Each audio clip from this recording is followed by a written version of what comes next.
ಕಡೆ ಗುಲ್ಬರ್ಗಾದಲ್ಲಿ DCM DK Shivakumar ಅವರನ್ನ ಪತ್ರಕರ್ತರು ಪ್ರಶ್ನೆ ಮಾಡ್ತಾರೆ. 5 ವರ್ಷ ಸಿದ್ದರಾಮಯ್ಯನವರೇ ಸಿಎಂ ಆಗಿ ಇರ್ತಾರಾ ಅಂತ.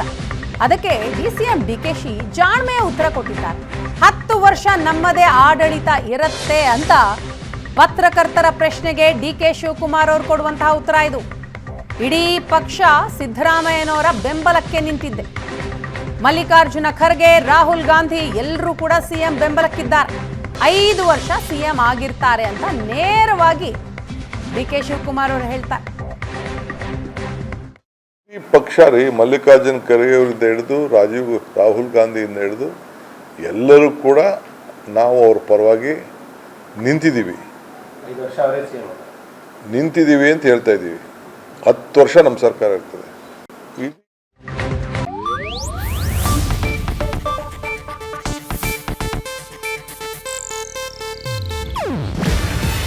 ಇದು ಏಷ್ಯಾನೆಟ್ ನ್ಯೂಸ್ ನೆಟ್ವರ್ಕ್ ಪ್ರಸ್ತುತಿ. ನೀವು ನೋಡ್ತಿದ್ದೀರಾ ಏಷ್ಯಾನೆಟ್ ಸುವರ್ಣ ನ್ಯೂಸ್.